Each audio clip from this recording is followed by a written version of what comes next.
Thanks for tuning into the Hidden Tracks podcast. You can find us wherever you find podcasts or listen to music. When you have an opportunity, please give us a 5-star review, write a little note, tell us how we're doing. We really appreciate it. It helps us keep this thing going. If you want to reach out to us, you can find us at Facebook at Hidden Tracks. Instagram is at HiddenTracks99, and if you'd like to send in submissions or talk to us or give us any feedback about what we're doing, our email is myhiddentracks99@gmail.com. Thank you so much again for tuning in, and I hope you enjoy the show.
What's up, everybody? Another week, another edition of the show. This week, I'm excited to have Becket and Tessa from the awesome band out of San Francisco called Badvril.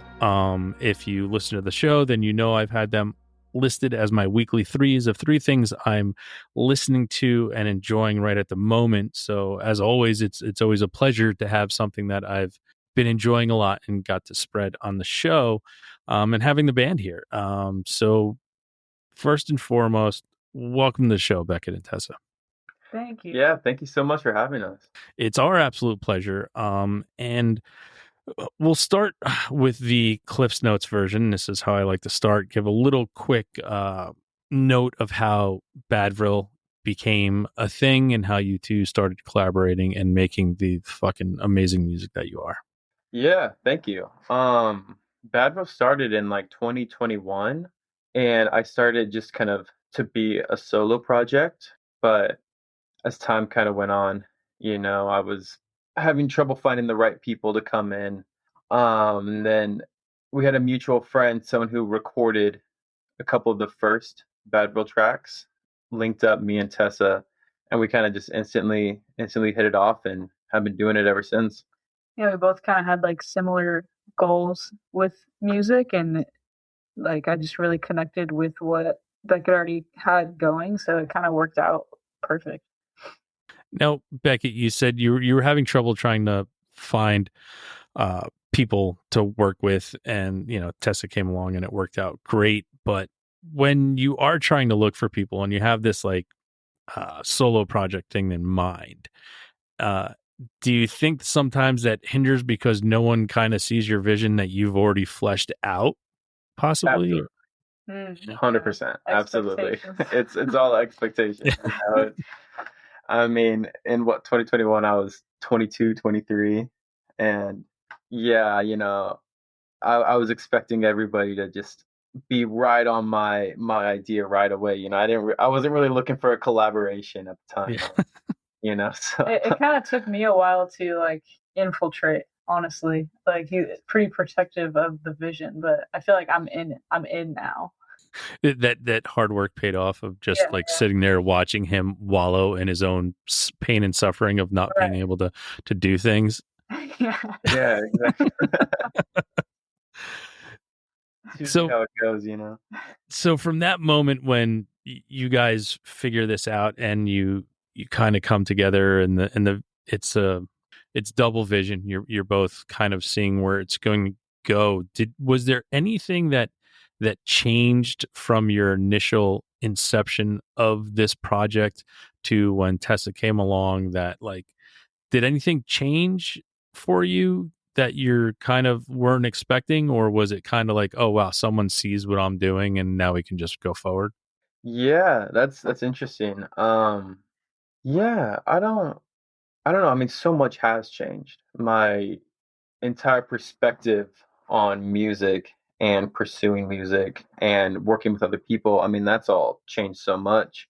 I had a very kind of like one-dimensional kind of idea when I was first going into it, and working with Tessa, it's kind of just opened my eyes to what can be, if that makes sense. It's amazing what can come out once you kind of like open yourself up and allow another person and another collaborator in.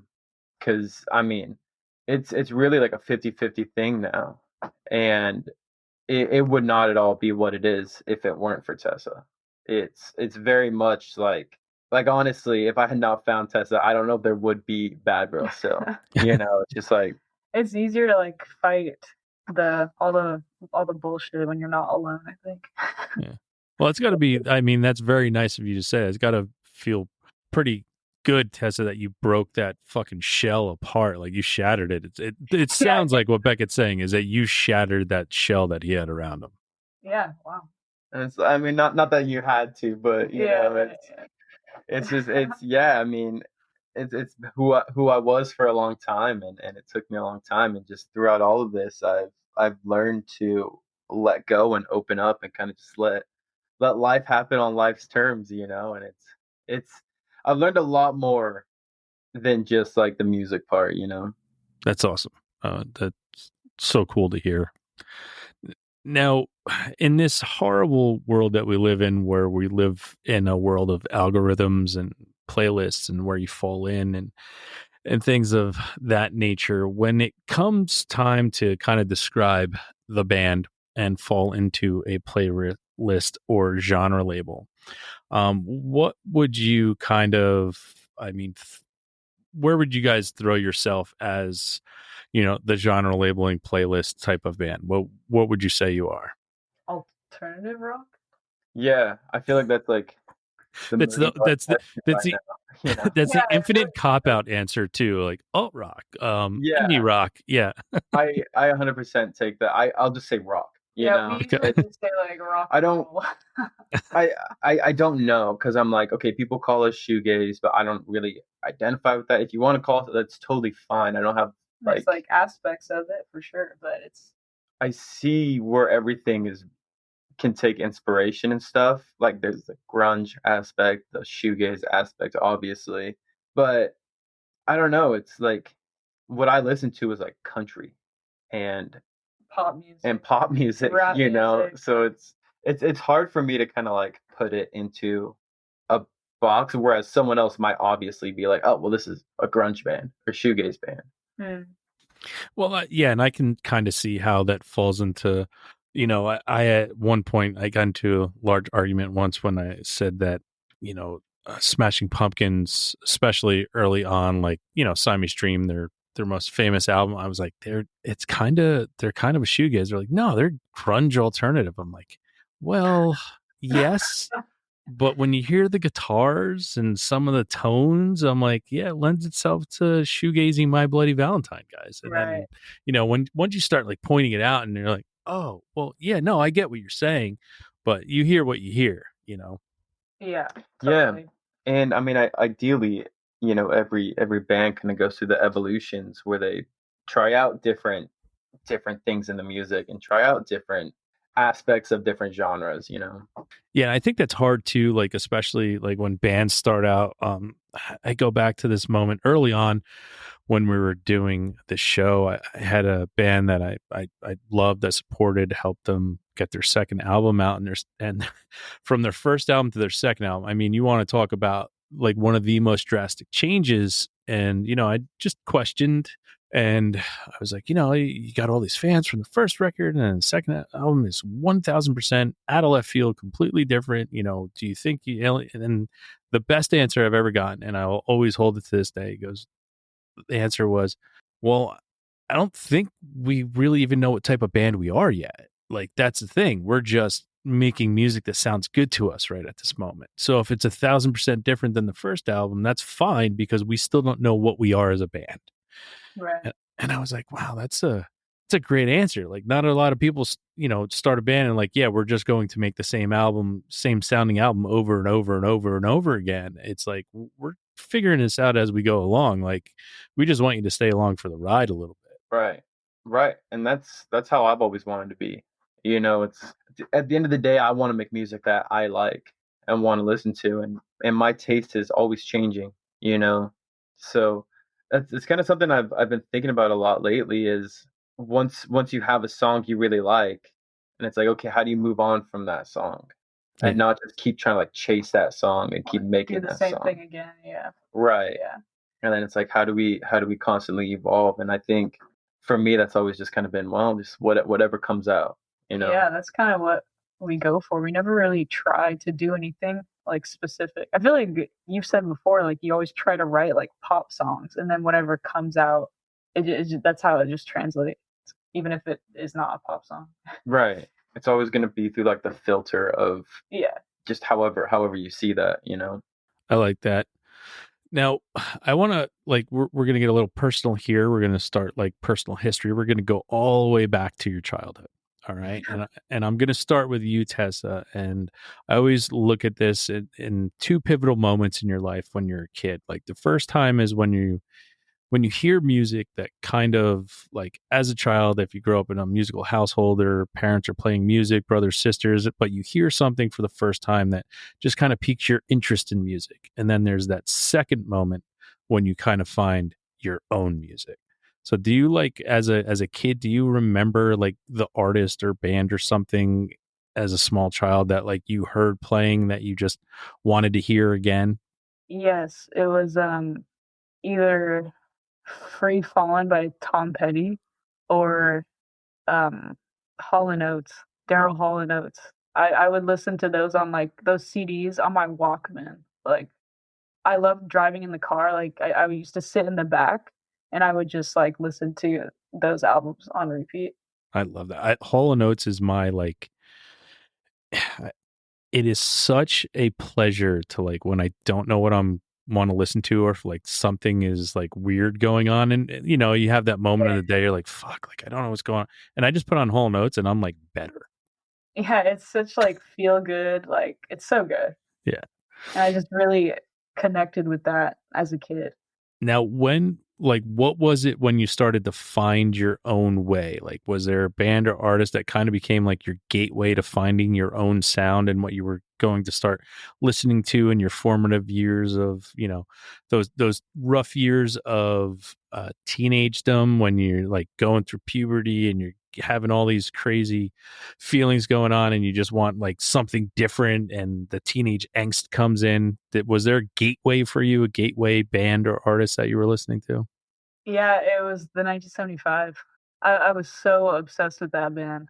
Like just the whole like aesthetics of it, like all the visuals and just everything about it. I was so obsessed with it and like all throughout high school. Also M83. Wow. I was like super I was into like the how cinematic and like dramatic it was. I just like would romanticize like everything and it felt very fitting. Yeah, M83 was like very much like it was like their albums were almost like movie soundtracks all the time. Yeah, exactly. Yeah, I loved that. it's I awesome. loved how dramatic it was. Beckett, how about you as a small child? Do you remember what it was that, like, as a little kid that you kept wanting to hear? Yeah, it was Walk by Pantera. Whoa. I remember my dad would play that all the time, and it was just kind of like that opening riff. I was like, this is so fucking badass. Yeah. And even like as a little kid, it was just it was like the power of a riff, you know. Yeah. There's something drawing me to it. And then later on, I was really into like the whole Warped Tour scene, like the 2012 Warped Tour scene. So there were like a lot of the scene bands and stuff, and that that kind of like really got me into music because I started playing like acoustic around then, and I would like rap my own songs and stuff, and that was kind of like my gateway into actually creating music. Do you remember the first song you ever wrote and what you called it? Yeah. It was this acoustic song called Perfect Family, and it was it was about this like family that was like addicted to drugs, and it was in like the POV of a kid, and I think I was like 12 or 13 when I wrote it. And it's fun. I was in this thing in town called Rock Camp, and I wanted to, like, at the end of the week everyone played a show, and I wanted to like play my own song, so I wrote that. And my parents are like in the crowd, like cheering me on as I'm singing the song, and all the other people are like, okay. Were your parents high at the moment, like, because the way the song is structured? I haven't talked to them about it, but from my remembering, they weren't. Oh, yeah. So I was a very angsty kid. Wow. I'm got to get to the mind of a child here. Like, where did that theory for a song come from? Do you remember? Like, did you watch a movie or an after school special or something where like, or like, is there, am I diving too hard into actual childhood trauma that I shouldn't be? No. Okay. I think it's genuinely just kind of like where I was. Because I mean, as far as my parents were, it was a fictional song, right? Okay. Just to clarify, Yeah. song. Mom and Dad, if you're listening, I know things are. But I don't know. I was a really sad kid. I was a really angry kid, and that was kind of like a way for me to be able to get these emotions out. I don't really know why, but that was kind of just like what really came to me. Oh, well, that's maybe 30 years from now there might be more unpacking of therapy. I'm sure. I might need a little more work there, but I don't. Yeah, I'm grateful for it because that's what opened the door. And I've had a history of writing sad songs, and I'm happy that I got that out of me pretty early on. You still write pretty sad. Yeah, that's a good point. They just sound happy. A little less literal now, maybe. Yeah, the opposite of Elliott Smith, who wrote happy songs in a sad tone. Yeah, exactly. Yeah. See, we're just in a little flip. Yeah. Now, if Becket was starting playing acoustic guitar, Tessa, like, what was your like introduction into an instrument, and did you write any like possible songs about fictional family on drugs? I always wanted to play drums. My dad always played music, but he played guitar. But for some reason, I wanted to play drums. So I kind of just decided that I was going to be a drummer one day, and then kind of put together like a drum kit and slowly made it happen. And then I got really into like producing like beats and really like euphoric sounding kind of like pads and stuff. I was really into just making cool, pretty noises. So just those really. I never really got into. I've always been like, damn, there's too many guitar players, so I don't need to do that.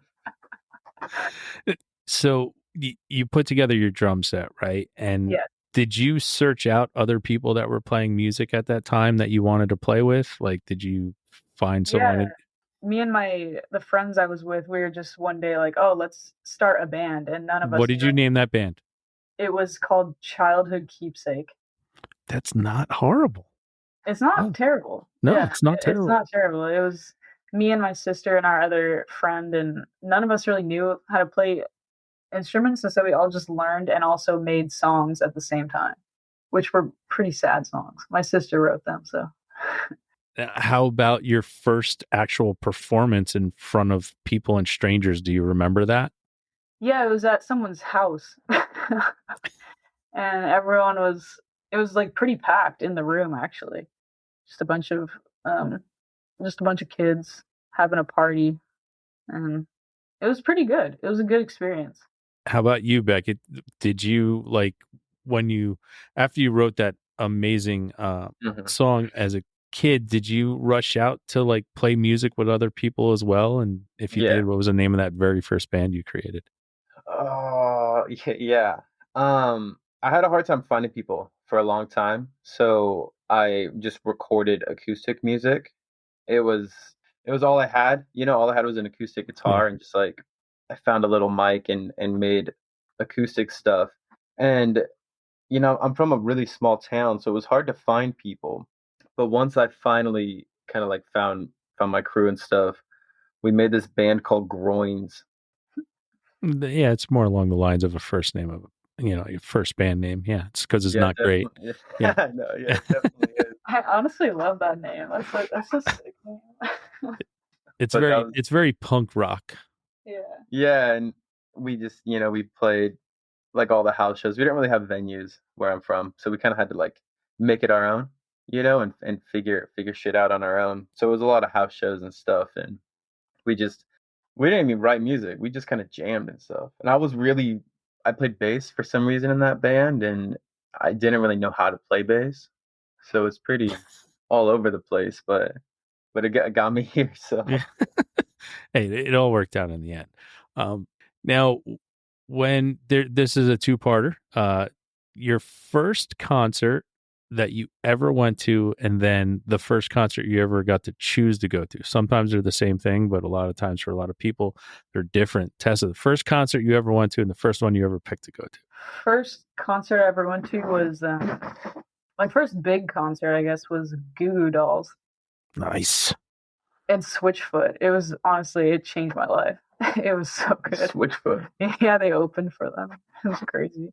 It was a crazy bill. Yeah, I know, right?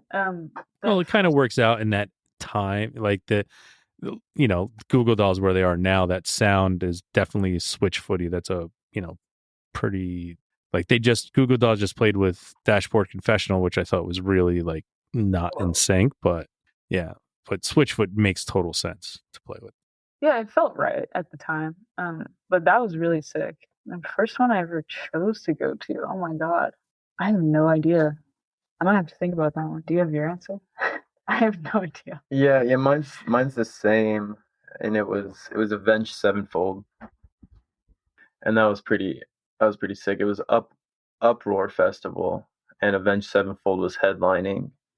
I think it was like them, and I don't remember who else it was, but what I do remember is like walking in and like the first time I felt like bass live. Oh yeah, and such like a good feeling. The rattle, and it kind of like scared me at first. It hit your stomach. Yeah, and I got like really freaked out at first, but then I was like, "Holy shit, this is insane!" Yeah, and that was like a pretty like changing moment for me. Now, growing up in like a smallish area, like you said, Becket, like was there like house shows and stuff? Was there like any bands that you were following that like kind of led you to believe that it's something that like you could really make a career out of? Like I remember being a kid, go to some DIY like Elks Lodge things and just being like, wow, I can do that too. Like we can all do this. It's not like out of the realm of possibility that you can be in a band and play music. Yeah. For me, I call it small town ignorance or small town delusion, because everything felt possible to me. Like I saw Foo Fighters and I was like, all right, I can do that. If somebody did that, I can do that. You'd think it'd be opposite for small town. Like you can't, like nothing's possible. Yeah. I didn't have that experience. We had a lot of I mean, we didn't have any big bands coming. Although when I was like 15 or something, Foo Fighters did come to town, and it was Foo Fighters and Mumford and Sons, and they were doing like a small town tour or something, and they chose Walla Walla as one of the stops. And seeing that there, that was huge. I was like, okay, I want to do this. I want to see this. I mean, I never even really knew what a festival was before that. Um, I mean, everything I saw was just on TV. It kind of felt like we were like role playing Rockstar. Yeah. It's like we're pretending to have like all these shows and at these clubs with, maybe 50 kids at it and stuff. Um, but with all that, I always was like, okay, but I want to do this for real. Like this is fun, like here and stuff. But yeah, there wasn't really any. I mean, I guess looking back, there was a lot of cool bands that came through that ended up doing cool things. But at the time, I mean, it's kind of hard to see it when we're playing at like this place called Jumpin' Jelly Beans, which was like a bouncy house place, and yeah, Kids I don't know. moshing in the ball pit. Yeah, and I Yeah. remember they kept like canceling shows because kids would stab the bouncy houses, and like we'd be like, "Oh, you fucking ruined it, dude," That's great. And yeah, yeah, I guess it was kind of just all of that. What I did know from all of that was that the small town thing wasn't going to work because the scenes continued to die. It would be like 2 years of really good stuff and then 3 years of nothing. So I kind of noticed early on that I was going to have to get out of a small town if I did want to do anything with music.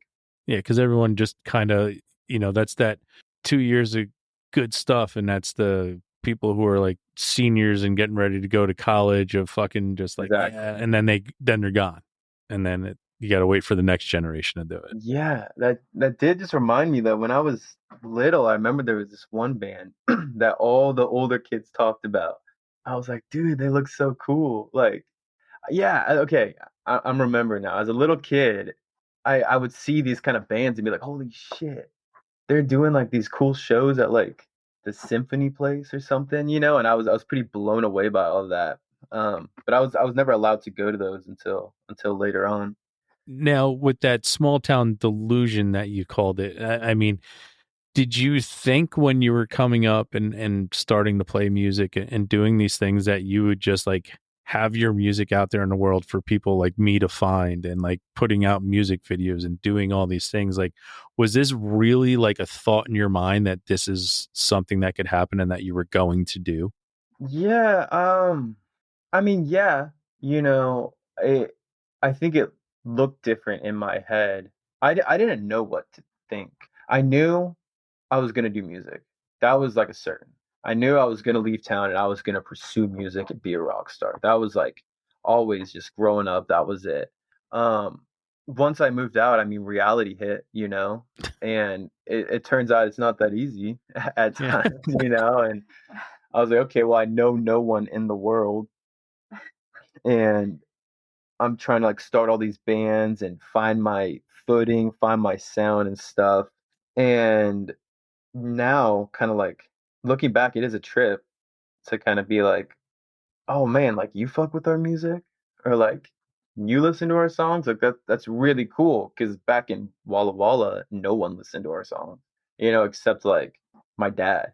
Yeah. So it's really cool that now it's like you and my dad,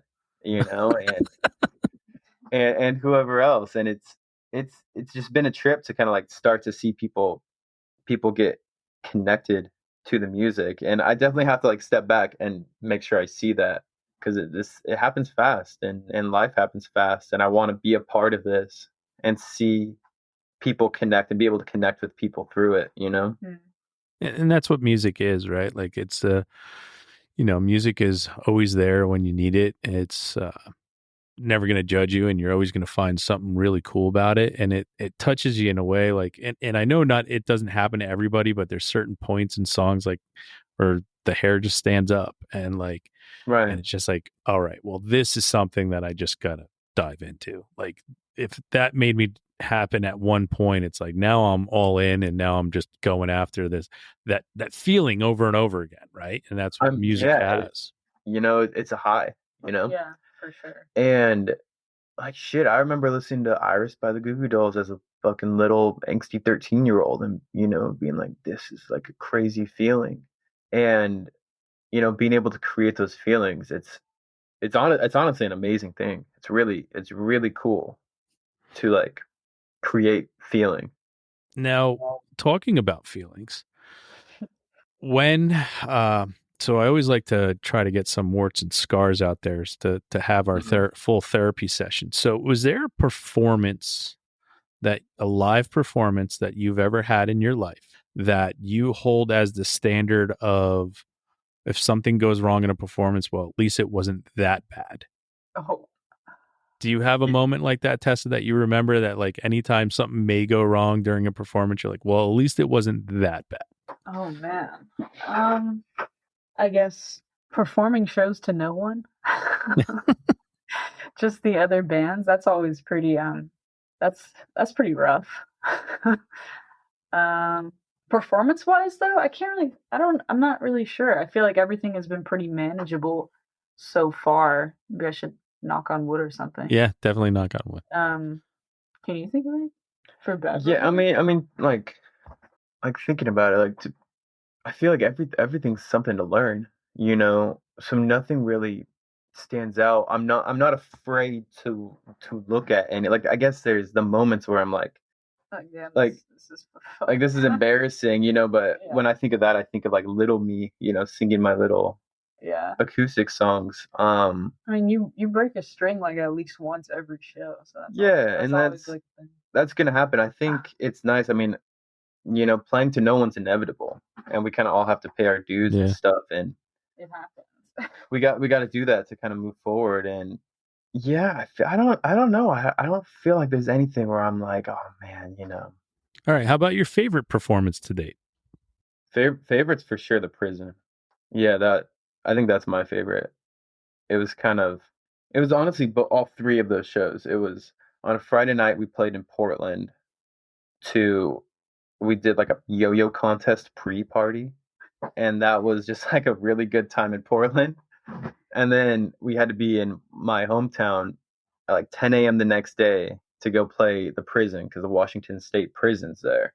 And we went and played the prison. And then after that, we played in Walla Walla, and it was like a sold out show in Walla Walla, like 250 to 300 kids. Yeah, and it was just like a really cool 24 hours. Wow. That's pretty wild. Now, how and like why and how do you play a prison? How is, I mean, you just ask. The rec It's the rec, yeah. You kind of just reach out and tell them that's what we did. We kind of just told them what we were trying to do, and we kind of got lucky during the time because they're doing this whole thing where they're trying to get more. I don't know what it is. They're trying to just like bring in more activities for the inmates. Yeah. So they were super down to have us come in. The why for me was, I mean, it's the prison was kind of always in the backyard. There's not much in Walla Walla, but the prison. So it's kind of like always there. And it felt right to do. And having, if we're gonna go do a hometown show, I'm like, well, they're just as much part of the hometown, so it's like, why not see if we can? And it's like, okay, worst they can do is say no. Yeah. And then they say yes, and I'm like, oh shit. And I'm like, it turns out that's the worst thing they could do is say yes. Because then it's like it stops being this like fun idea that could happen, and then we're like, okay, now we actually have to like okay, Johnny Cash. go into a prison, It was an overall like good experience though. They were very grateful. It was incredible. Yeah. It was really cool. And yeah, one of the guys was saying, he's like, I never thought I would see live music again. And it's just, I mean, talk about connecting, and it's cool to be able to do that, Yeah, I mean, that's awesome. Like, you could have just got him through the next 10 years just by that one thing that one performance you did. That's awesome. Yeah, I didn't even really think about that. Yeah, you never know. And it's really cool. And because, like for us, we're like, oh, we're just like we're still, I mean, we're still trying to figure out our live stuff, it's like we're trying to lock in fully and get to a point where we're so confident with it And so to us, it's like, yeah, we're just this like little band from San Francisco, but to them it meant so much. And it's, it doesn't matter how we played or if we played a wrong part or something, they were just so grateful for us to be there. Our set's only like 2 minutes. Yeah, we went in. It took us 2 hours to get in. Play for security. Yeah, play for 20 minutes. Yeah, well, you did it, and you got out, so that's good. And we made it out. You made it out. Yeah, you never know. So that's the crazy part. Yeah. But it was that was for sure my favorite. That whole kind of 24 hours. Yeah, then that hometown show, it was really good. The energy was amazing. It was awesome. All right, now's the hard question. No one's ever heard of your band before, and you meet a stranger on the street, and they say, "Oh, you're in a band? Play me a song." You only got, a couple minutes to play him a song. What one song are you playing for that stranger, Becket? Right.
Yeah, Rod. For sure. Yeah, that song's pretty cool. I love that song. I'm not causing any tension. Tessa, you're going to say the same exact thing? I was, yeah. Oh, okay, because a lot of times I like to, have someone say something else, just so you guys can argue when you're done of why. Okay. No, we're locked in. You said it at the beginning. You guys are fucking locked in. That's great. That song I feel like was like a turning point for us. I feel like that's kind of when we were really discovering like the sound and like how we work together, and that song just feels like really good, and it still feels good. It's like a year, 2 years old now. I mean, that was the first song that Tessa wrote the drums for. Not true, but it's not. But it was one of them. Not so locked in, are we? I swear it was. No, dude, Sam. I thought I did those. No, dude, I did that. Oh, never mind. But Rod's when we figured it out. Yeah, see, no, there's the tension. I love it. Now we can keep going. Yeah, we can fight more if you want. Now, would you say that's your favorite song you've released to date, or do you have another song that you would say is your favorite song you've released to date? I mean, it's, I feel like it changes all the time. Like right now, I really like "State of You" off our record, and I love "Hell." I think "Hell" is so fun, in a way. Yeah. Tessa? Live, I really like to play our song "Funny," which is also off the record. It's like really fast and like kind of high energy, but it's just like the chorus is just like one chord, and it's just like really tense. I like that. All right. Another pivotal moment in your life. It's the day that freedom comes, and it's the day that you get your driver's license. You get your driver's license, you're listening to music, and you're going to pick up a friend. Do you remember what you were listening to, Becket, when you did that? It was released by Pearl Jam. Oh my god. I remember that so clear. And I was leaving the I don't know, I remember this, the school district office for some reason. Huh. I think I was just like on a stroll or something, and I happened to park there, and that's when I put in the tape, because I had all my car had was like a tape. Okay. So I took just whatever tapes my dad had that looked cool, Yeah. and I was like, all right, and it was like that song, and I was like, damn. I Yeah. was like, this is awesome, dude. You know? It was pretty sick. I love that. How about you, Tessa? Do you remember? That's a tough one, but I think Good Kid, Mad City, Kendrick Lamar. Me and my friend Carly would always listen to Kendrick Lamar and just like blast the hell out of it. All Not right. on tape though. Not on tape. Not on cassette. Nah. No. We had iPods back then. Yeah, I had to get like the tape thing that you put in to get okay. the aux cord. To get the aux cord. Yeah. I had that in my Camry. But I didn't get that yet. Nowadays it's CDs. It's crazy to see, like, because I own a record store and music venue, and to watch like kids come in and buy CDs, and it finally hit me. I'm like, why like so many kids are coming and buying CDs? And then I'm like, I could look at them, see kind of the age, and I was like, did you just get your first car? Oh shit. They're like, yeah, how did you know? I'm like, because you're buying CDs. So in my head, I'm doing the math of when, before Bluetooth and Apple CarPlay was put into cars. I'm like, so they only have CD players, and that's how they're listening to music while they're driving around. And I was like, now it makes total sense. Yeah. Man, CDs are kind of back. What a cool feeling. Yeah. Like, I'm just like remembering driving around, and like it's like the first time you're ever like alone. Yeah, my birthday was in spring, so it was like beautiful out, and I'll just be driving around listening to like just whatever tapes there were, and that's kind of where it's cool to be limited. Yeah, because you're also like, I think that's the big thing too, of like touching something, then putting it in the player, and then hearing that entire thing play, and then then it's over. Then I get to pick something else new to listen to, instead of just being fed stuff that you don't know what's coming next. And you're just like, yeah. I think that's one of my favorite things about physical media, is just being like, well, I listened to it all the way through, and now I get to pick something new that I get to listen to. Yeah, and it's meditative, it's like that alone time. You definitely enjoy it more. I definitely do. Yeah. Now, is there an artist or a band in your life, Tessa, that never lets you down? You kind of find yourself always going to listen to it. Some people would ask you what your favorite band is, but it usually goes to me as like a band that never lets you down. You just want to constantly like, I don't know what to listen to, but I'm always going to listen to this artist. Oh man, it definitely. I go through like phases. It changes a lot. But if I really, I feel like something I always go back to is specifically Voodoo by D'Angelo. I had that CD in my first car, and that's like also another reason why I just wanted to play drums, was because of that album specifically. It's a great fucking album. R.I.P. D'Angelo. Yeah, amazing album, amazing artist. Questlove on that one. Yeah, drums. That's one of my favorite drummers. Damn, really? Yeah. I didn't know that. Yeah. That's great. How about you, Becket? Damn, yeah, I was hoping it would take longer. Sorry. I was ready to go. Shit, I don't know. That's a tough question. Yeah, I mean, it changes so much, I don't know. I mean, I always keep going back to Bruce Springsteen. It's kind of one that I'm like, all right, but it's like Dancing in the Dark is what I listen to. You know what I mean? Like so it's top, yeah, I'm like, all right, let's get this. No deep cuts. I mean, but also like Algernon Cadwallader. Mm-hmm. That's one that I always go back to. You know, I don't know if I would say it's like a favorite band, but it's one that I'm like, okay, if I want to listen to something and just kind of like kick it, you know, I can listen to that. Yeah, they're a band that's always like, I'm glad they kind of started to come back and play some shows, and being at those Yeah. shows and getting to see like how many people are into it. I think there's a fine line of almost there type of bands and music. You know, for instance, I was out in Vegas for Best Friends Forever Fest, where as I explained this to someone, because people are like, oh, you're going to that while we were young. I'm like, no, let me explain this to you. Best Friends Forever. Yeah, I'm like, Best Friends Forever Fest is basically the bands that were like almost made it, and all the bands playing while we were young are the bands that came directly after them, and they all made it.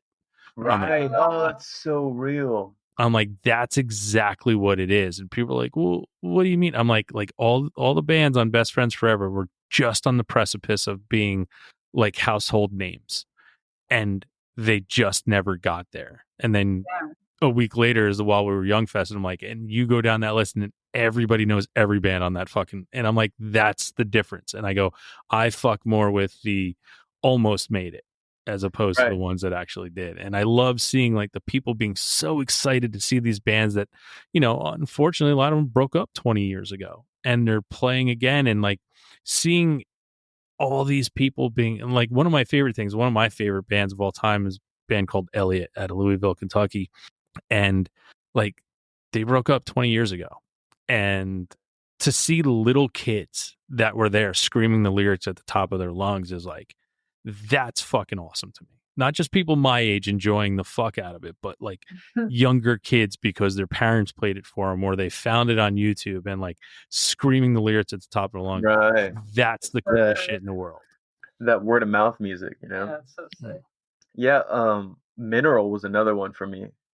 It made me think of Mineral, and I remember they played their one. last two shows. I was at both of them. The private one the night before. Right. Yeah. I remember I saw them a couple of years back, and it was so sick. But I remember being like 16 at my buddy Juan's house, just smoking and listening to that one record with a Love Letter typewriter on it. Yeah. And just like we had the vinyl, so we just listened to that. And it was just like a religious experience, you know? That's awesome. If you go back in our archives, Chris Simpson was on the show many, many years ago. Damn. Oh, that's cool. Yeah, that's hella cool. Yeah, I love Mineral. Right. Do you remember the last song you cried to, Tessa? Just throwing hard-hitting questions out. Yeah, keep them coming. The last song I cried to? Oh, my God. There's this like... how do you say it? Sigur Rós song. Sigur Rós. Yeah, you got it. I think it's Untitled, like 3 or something like that. Mm-hmm. It's like just the same repeating piano like the entire time, and then it goes up like an octave, and it's just like for some reason that like triggers something in my brain, and it's just like really intense. Listen, you're not telling me anything I don't already know. I saw him at Radio City, and I cried for an hour. Like just the whole thing was just like so fucking emotional. Cool. It's like cinema. Yeah, it's so cool. Yeah. That was probably the last one. But how about you, Becket? Do you remember? Yeah, I wish I could like make up a cool answer for this one, but just to be like so straight up and like embarrassing. Last time I cried to anything music related was when I was watching the movie Bohemian Rhapsody. And that's it was real, when they were doing the Live Aid thing. And I don't even like Queen. Yeah. I don't even like Queen. Just like that scene that like, you should like Queen though. I'm here to tell you. You should just buy their greatest hits record. Or their greatest hits CD, right? Because there's 3 CDs in it, and it's one of those things that I've like played for people. I'm like, you don't realize how many fucking Queen songs you actually know, and how many songs you didn't know were actually Queen. Yeah, that's a good point. Queen's fantastic. You're true. I mean, I can appreciate it, right? Yeah, and I absolutely respect them, but yeah, and funny enough, I have one of Brian May's guitar picks, and I keep it in my guitar, and I'm like little. That's awesome. Keep a little bit of that energy in there. Yeah, and you're saying yeah, but yeah, that's like I don't know. I don't write a musical. I don't know. It's just, I mean, but I do. I get that moment that you cried at though. Like I get that moment of him coming out at Live Aid and stuff. I can totally see that. I think I'm just like such a visual person Yeah. that I saw that and it was just like almost just like damn near like bawling. Yeah. Like it was just so powerful, and I was like, that's so fucking cool, and that's amazing. I totally. Greatest frontman of all time. It's 100%. Yeah. I've said so. We play this game. So you're too young to remember, but in the 90s there were these things called rock cards, and they were packed like baseball cards, and it was packages of like all the 80s and like 90s bands, and you'd get all these cards. So what I do at the store is if a kid sees them and buys a pack, I say, okay, this is what we do. You get a pack. You're buying a pack. And I'm going to open a pack, and we have to make the best band out of the cards that we get because there's drummer, singer, guitarist, bass player. Awesome. And the rule is whoever gets Freddie Mercury automatically wins. And then you get both packs, and then I give you another pack for free because I'm like, Freddie Mercury's the greatest frontman of all time. He's got the greatest voice in the history of music. And if you get that, your band automatically wins. So that's a little game we play, and that's how strongly I feel about Freddie Mercury. Even though he was a little dickish because he figured out what publishing rights and songwriting credits were before anybody else did. Right. I mean, that's why the rest of when he left the band, the rest of the guys had to get regular jobs, and he didn't. So yeah. Well. Yeah. Oh man, you're spoiling the movie. Spoiler alert from 2014. No, that's 100% agree. How about what is your guilty pleasure, Tessa? Something that like, and this is how I always say, people are don't like the word guilty pleasure, but I always say there's something you listen to for 1 millisecond. If somebody catches you, you're kind of like, oh shit. And then you're just like, oh no, I really love this. And that's fine. But I always say, no matter what, someone has that little 1 second of anxiety when someone catches them listening something that they never thought they'd be caught listening to. Oh my God. Do you have one? Yeah. What? Pop country. Oh, like in general? Yeah. I love pop country. And I always tell people, I'm like, I love country music. And they're like, oh yeah, the good country. You're like, yeah, fucking Johnny Cash, blah, blah, blah. I'm like, I love Eric Church. I love the hits. So good. I love the hits. I don't really feel guilty about listening to anything, honestly. Yeah, I always say that, and I'm like, oh yeah, I don't care. I'll listen to fucking country music, and then I like put it on. And I'm like, I guess it's not. I'm like this. I actually do feel really guilty about this. I'm like, this is a little. Yeah, that's fair. Little embarrassing. Yeah, like you're at a stoplight and you're blasting, windows down. Yeah. Limp Bizkit, Nookie singing at the top of your lungs, and a car pulls up next to you. And you're like, oh, I shouldn't be listening to this. Yeah, it's like once reality hits, you can be tough until the Subaru pulls up. Yeah, I guess I kind of get that with Playboy Cardi. I really like Playboy Cardi, and I always, whenever I blast it in the car, I always feel really awkward when I pull up at stoplights. I'm like, I don't want people hearing me listen to them. I remember one time when I was younger, I was like, because I was like the obnoxious kid that would play music just at the top, Yeah. I remember I was playing like this one Bahamas song, and it's a good song, but it was like this specific like live version where the vocals were just like so blown out, and it was like a choir singing behind him.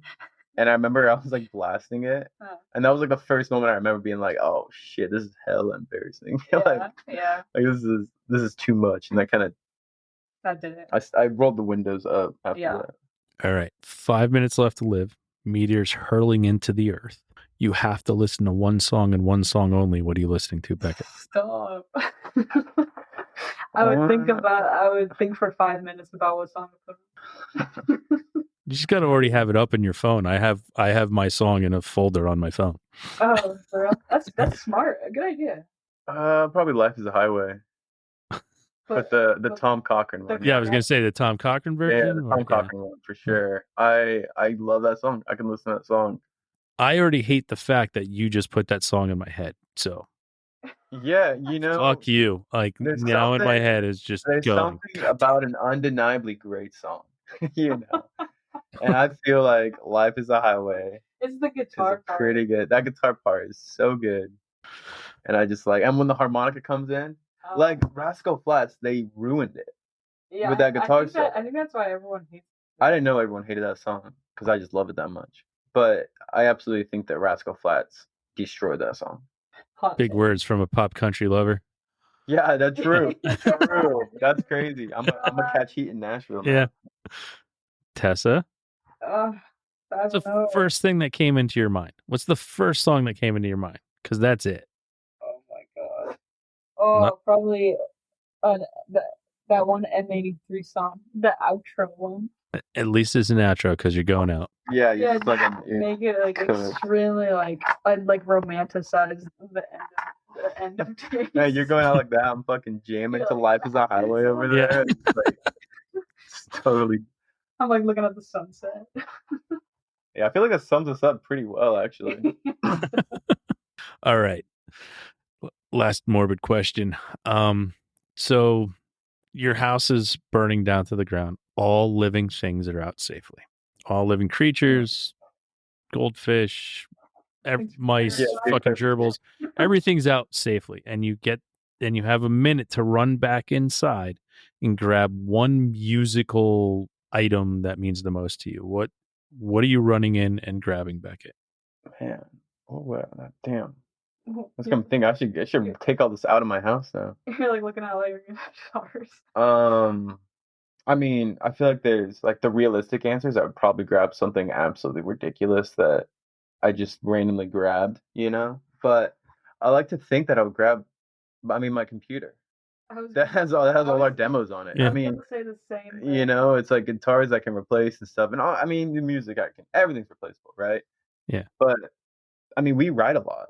We're always writing, and we're always making demos, and there's just so much. And I was thinking about this like yesterday.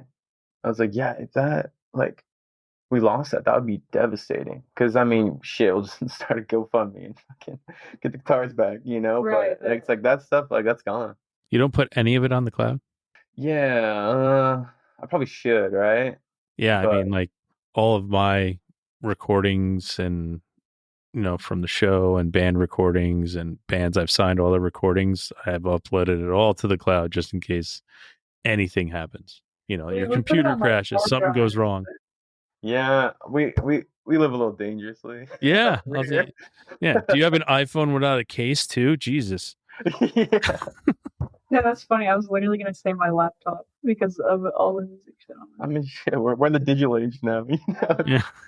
I'd like mine to be like this romantic, like me grabbing my nice guitar and like running down the stairs as like a fucking fireball's coming at me. Yeah. But like the reality is, I'll grab my computer and be like, oh shit, you know.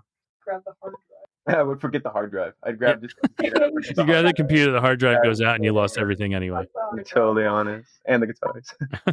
Like, oh shit. Oh man. Now, other than that, is there an item in your life, a musical, like maybe it's a record or CD or poster or T-shirt, like a piece of memorabilia that means like you kind of have a connection to that, like you would never kind of want to get rid of it? Yeah. I mean, No, the guitar pick you were talking about? yeah, that I can say whatever I want about Queen, right? But it's like that whole guitar in itself, it's like I have this 90s Jaguar that I got off a dude for $100, and I didn't really know what I was buying at the time, but it kind of like just spoke to me, and I've kept that ever since. And yeah, it means a lot to me, you know?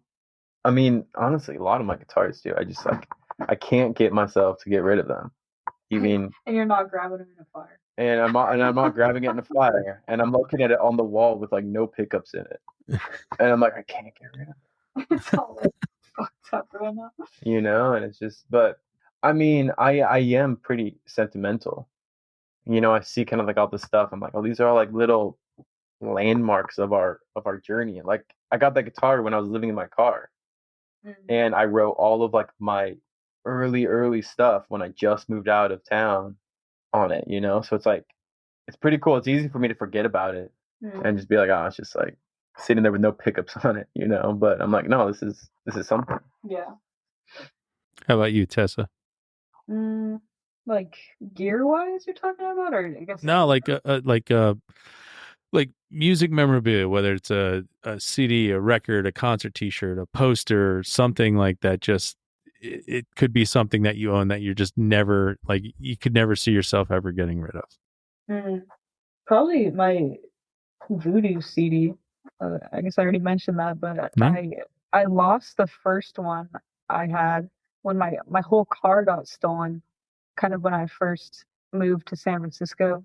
And that CD went with it, and I was so heartbroken about it. And then my friend got me one to replace it. So that one's really special to me. Nice. It would have been nice if they got you the car, but yeah. Yeah, that would have been nice. It was total. Well, guys, we are we've hit our hour mark, and before we move on to our final segment, I'd love for you, I guess, Becket, to give us let everybody know who's listening how it is they can find what you guys are doing, how they can keep up with the band, how they can support the band in any way, like all your handles that you have to have. I give you the opportunity now to tell everybody. Yeah, you can find us on, all social media, Spotify, Apple Music, wherever you find music. Then it's called Badvril, Badvril, all one word. Honestly, the best way to support us is come out to the shows.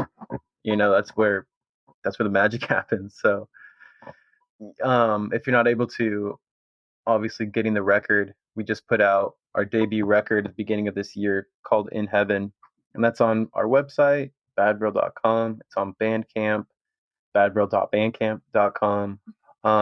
You can get the vinyl, get the CD, get whatever you want. Nice. So we are in our final segment. It's where you guys appeared recently in our weekly 3 segment, which is 3 things we're listening to that we would like other people to check out. So you guys will give your 3. And so I guess pull up however you listen to your music to let us know the last 3 things you were listening to that you'd like people to check out. Becket, you can give me your 3, then Tessa, and then I give my 3 for the week. What do we got? This isn't looking too good. Come on. We're talking artists, albums? Yeah, artists. You got yours. Yeah, one of them is Daryl Johns. I've been listening to a lot of Daryl Johns. And that is, and Drug Church. I've been listening to a lot of Drug Church too. Nice. Third one, yeah, I'm looking through. It's like all podcasts. Yeah, honestly, the new Spiritual Cramp record, it's hella good. All right, Tessa. Turnstile, Never Enough. This band called Euphoria again. Listen to that a lot. Then honestly, the new Hayley Williams album. Big Hayley Williams fan. Nice. All right, my 3 for this week. My first one is a band called Drop It First. The name of the album that I've been listening to is Fundamentals. They're a pop punk band from Quebec. Next is an artist that goes by the name of Spin, and use all capitals for it. Is that New York band? Yeah. You're Losing Me. It's, I guess to label things, it's kind of like an indie rock dream pop from New York. And last but not least is a band called Wasted Years, all capitals as well. The name of the album is Detours. They're like a German grunge punk band. Sick. Sounds hella cool. Awesome. Well, Becket and Tessa, thank you guys so much for joining us today. Thank you so much for the music that brought us together, which is really like the awesome part that some strangers from opposite sides of the country can get together, hang out, have some fun, talk about music. Yeah. So what you're doing is important. Keep doing it because the music fucking rips, and it's what made me want to reach out and have you guys on the show. So it's very important what you're doing. So thank you so much for creating that music. Thank you so much for having us. Yeah, thanks for having us. That was nice. It means a lot. Well, everybody out there in the world, you know what time it is now. It's time to go out, listen to Badvril, and have a great fucking time.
Thanks again for tuning into the Hidden Tracks podcast.